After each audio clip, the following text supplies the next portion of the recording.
Voici notre engrais biologique obtenu 100% gratuitement ou encore à 0 francs, obtenu à base des peaux de banane d'une part et de la banane trop mûre d'autre part. C'est un engrais obtenu à 0 francs. Je tiens à rappeler que la dernière fois, nous vous présentions les étapes de production de cet engrais. Mais aujourd'hui, nous allons vous montrer comment faire le soutirage de cet engrais biologique d'une part et comment l'utiliser d'autre part. C'est vrai que déjà après fabrication, la dernière fois, on vous montrait déjà comment l'utiliser. Mais à préciser que cette utilisation n'était qu'une utilisation démonstrative. Notre engrais n'était pas suffisamment mature pour être utilisé. Alors, 5 jours après notre engrais étant suffisamment mature, nous allons vous montrer dans cette vidéo comment le soutirer d'une part et comment l'utiliser d'autre part. Alors, si tu es un adepte des recettes de grand-mère, comme d'habitude, je t'invite à t'abonner sur cette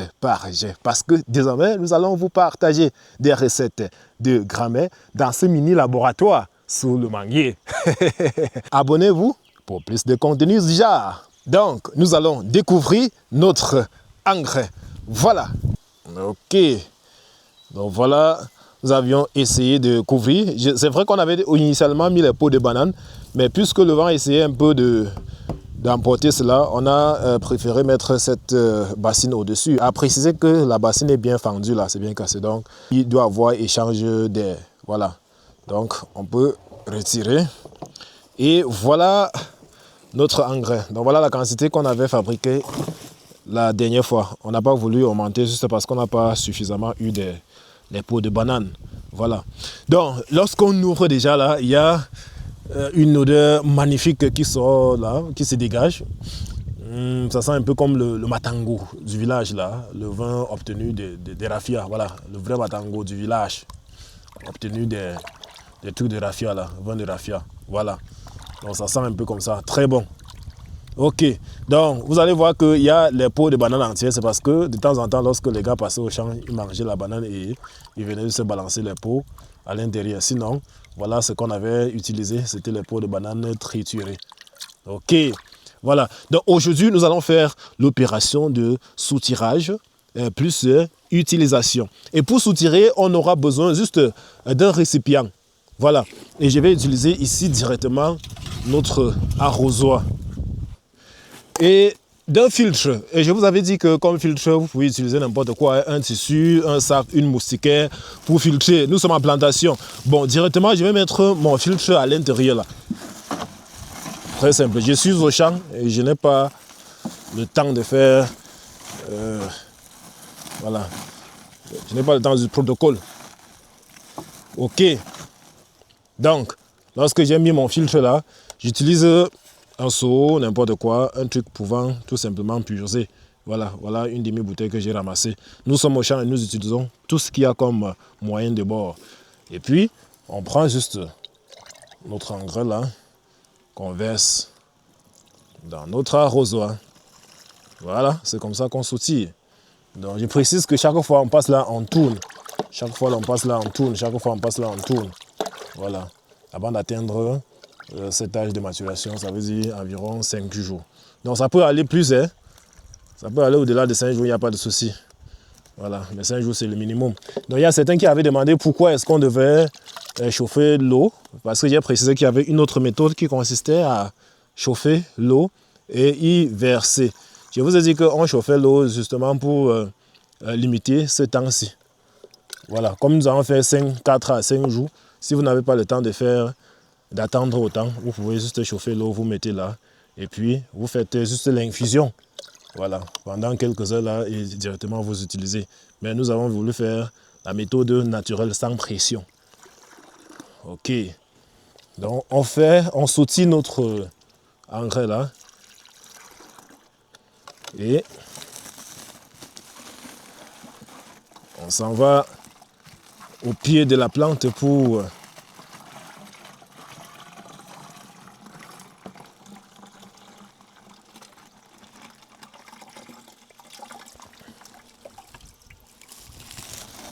les gars, cette affaire, ça sent bon, hein.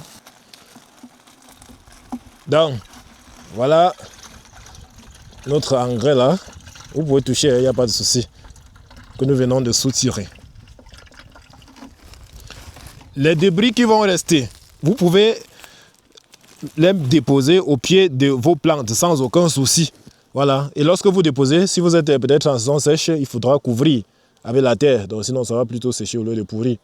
Donc, les débris obtenus à la fin, là, vous allez les déposer au pied de vos différentes plantes et tout simplement couvrir avec la terre. Oui, parce que ça contient toujours des éléments nutritifs.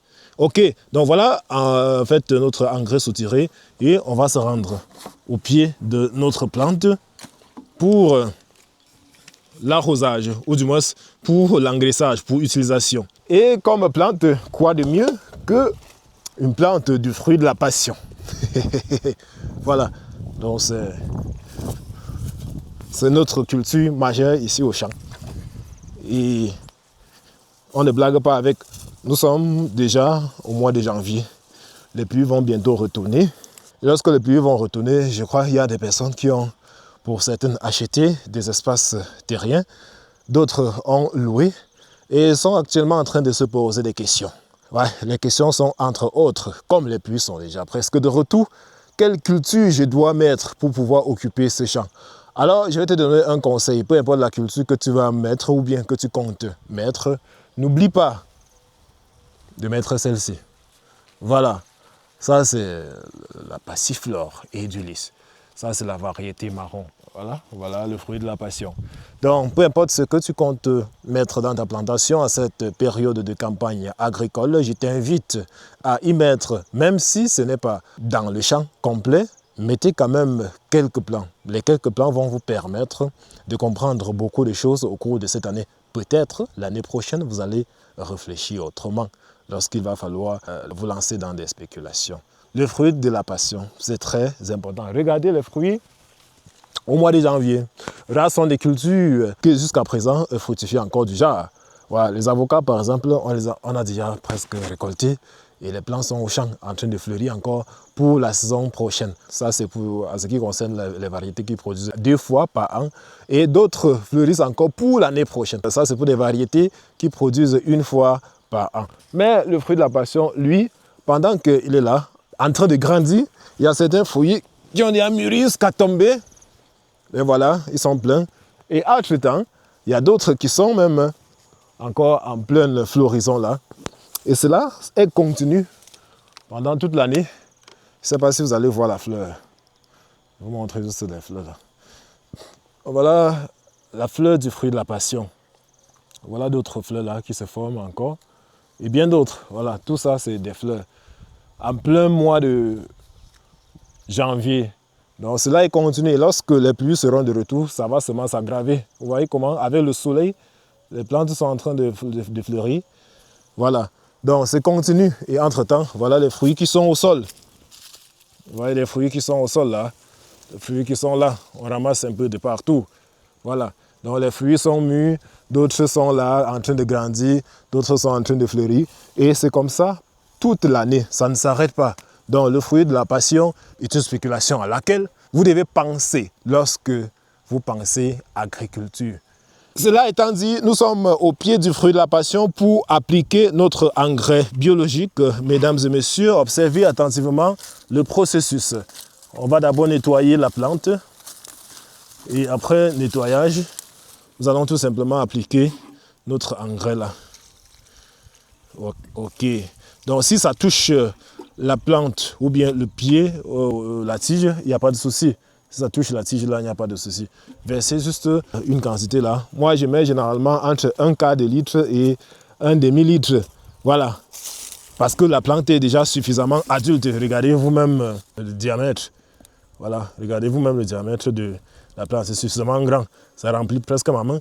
C'est pourquoi je mets quand même une quantité considérable. Voilà.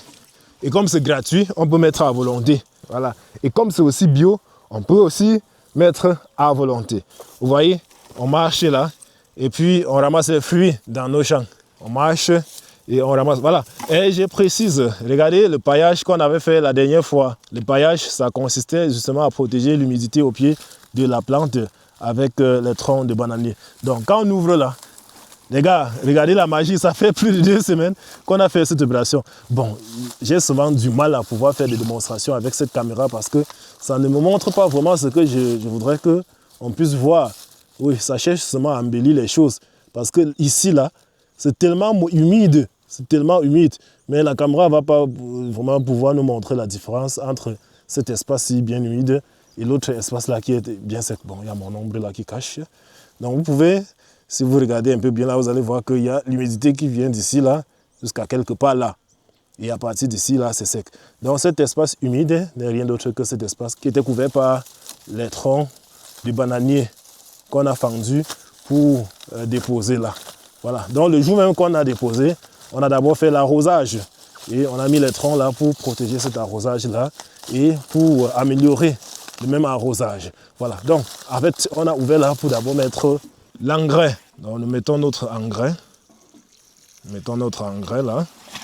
Et puis on couvre une fois de plus. On couvre, ça reste là. Là, on n'a plus le temps de dire qu'on va venir arroser, les gars. On ne vient pas arroser. Vous voyez? Regardez, nous sommes au pied du fruit de la passion. Hein. Voici notre pied.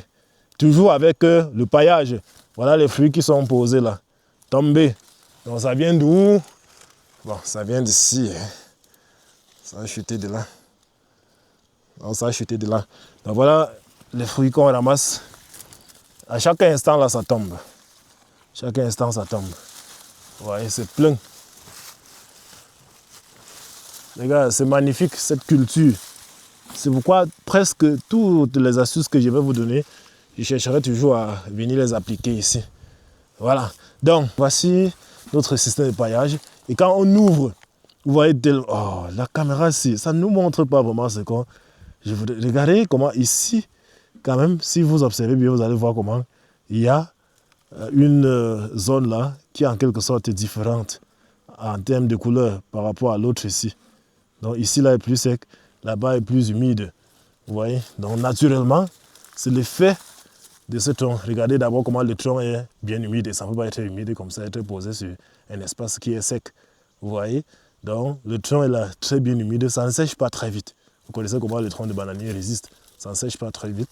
C'est encore là avec l'eau. Vous voyez comment il y a l'eau. Ouais, quand je touche là, ça humidifie la main. Donc, observez comment la plante est fraîche. Le pied de la plante est humide. Regardez comment il y a les herbes qui cherchent à se développer. Voilà. Donc, on met son engrais tout simplement. On met son engrais tout simplement. Et on couvre. On fait le paillage. Là, on n'a plus de pression à dire qu'on va venir chaque fois arroser notre champ ou bien irriguer. Peu importe le système d'irrigation que vous adoptez, ce système est magnifique, les gars. Ce système est magnifique. Donc, même si vous utilisez le goutte à goutte, ça peut toujours très bien marcher. Ça va réduire considérablement le temps d'arrosage. Voilà, parce que si vous écoutez le goutte à goutte, le tuyau peut par exemple passer ici et puis le gouttet est là. Donc ça met l'eau ici, là, l'eau passe seulement par là. Et puis vous pouvez faire même un arrosage une fois toutes les 2 semaines. Donc chaque fois, vous passez toutes les 2 semaines, vous démarrez la machine pour charger peut-être le cubiténaire, je ne sais pas trop bien, la bâche d'eau et autres, vous laissez goûter pendant quelques heures là. Et puis vous laissez, voilà. Et puis vous laissez, voilà d'autres. Voilà d'autres.